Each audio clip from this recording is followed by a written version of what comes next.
is the Shepherdess at Harmony Farms coming at you today with taking care of baby chicks 101. Absolute beginner's guide. But before we get into it, guys, if you want to cut to the chase and click on the link below, we have put together an absolutely free checklist of what you need to take care of baby chicks as a beginner.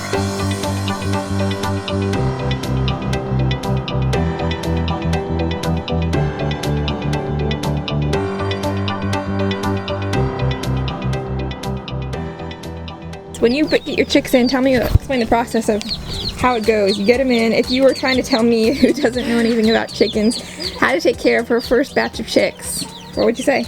I would say get your chicks in, set up your brooder beforehand. When the day you know that they're going to arrive, set up your brooder before you get the call. Lay down pine shavings. They have to be pine.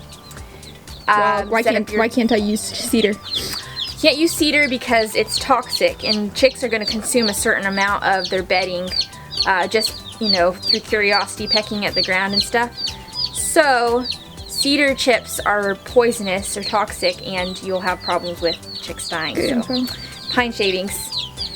And then you'll want to set up some kind of water system and a feeder. And make sure that you have a heat lamp that's at an appropriate distance, and also set up in a way to where they can go up underneath it and be able to get away from the heat if they need to, if it gets too hot. So basically that's it. Just make sure that you kind of monitor them from that point on once you get the chicks inside the cage, and just watch for any problems, because a lot of times shipment causes stress on the chicks, and you may get a handful of chicks that just don't do well, and you have to keep an eye out for them. And yeah, so basically water, dry bedding, warm lamp, yes, and a feeder, yes, and then some safety protection in case you have cats or something. Yes, it's very simple.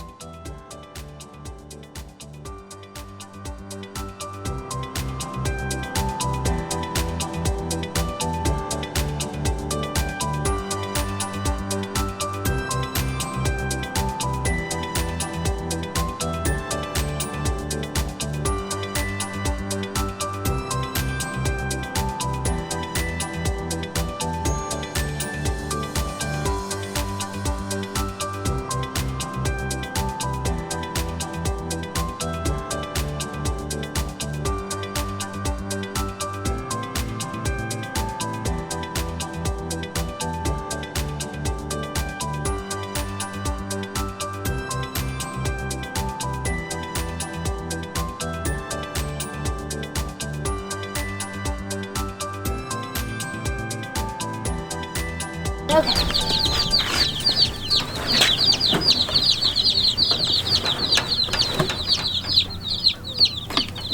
This is kind of like it's not really my idea, but it's kind of something different than what we've been doing. It's a bucket with water attachments on the bottom. So the chicks go under, they peck at the water attachments, they get the water, instead of a traditional like trough water to where they step in down. sometimes. Yeah, they step in, it gets dirty, it's impractical. This keeps the water nice and clean and hygienic, whatever, and it also keeps it from evaporating and such. So yeah,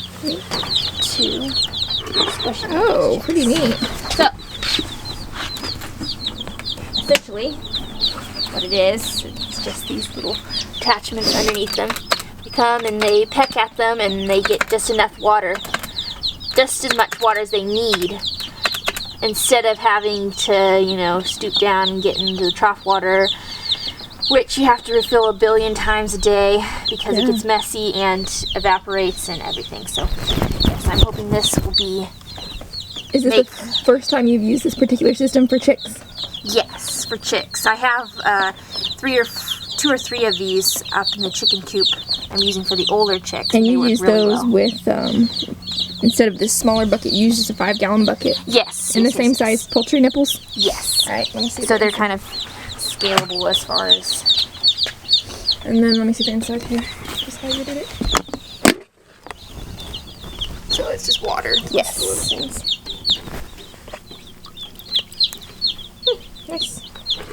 Yep, that's nice because watering is really a pain, no matter what the animal. So getting a watering system down is a big deal.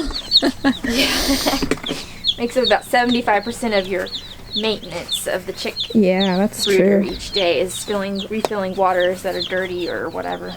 Yeah. You know. Well, what's the matter with him? He has what people call splayed leg. What's it called? Splayed leg. Okay. Which means that basically he was hatched or something happened between hatching and now that caused his legs to go towards outwards. Like a splits. Yes, yeah. And so, you can either, if it's not caught early enough and fixed, they'll be like that for the rest of their life, or it will inhibit them from getting to water or feed, which means they'll probably eventually die. So, that's just one of the things you have to watch out for when you get your first batch of chicks in. So just watching for it. Is there anything you can do for him? There is, yes. You can make like a little brace out of a rubber band, which is one thing I'm going to try. I'm going to try to save him. May not work, but just mainly just making sure he has access, even if you have to put him over next to the water and feeder, because getting nutrients in the first, 24, 48 hours is really important for them. But aside from that, just pray. Yep. Praying for him. I'm praying for you, little guy.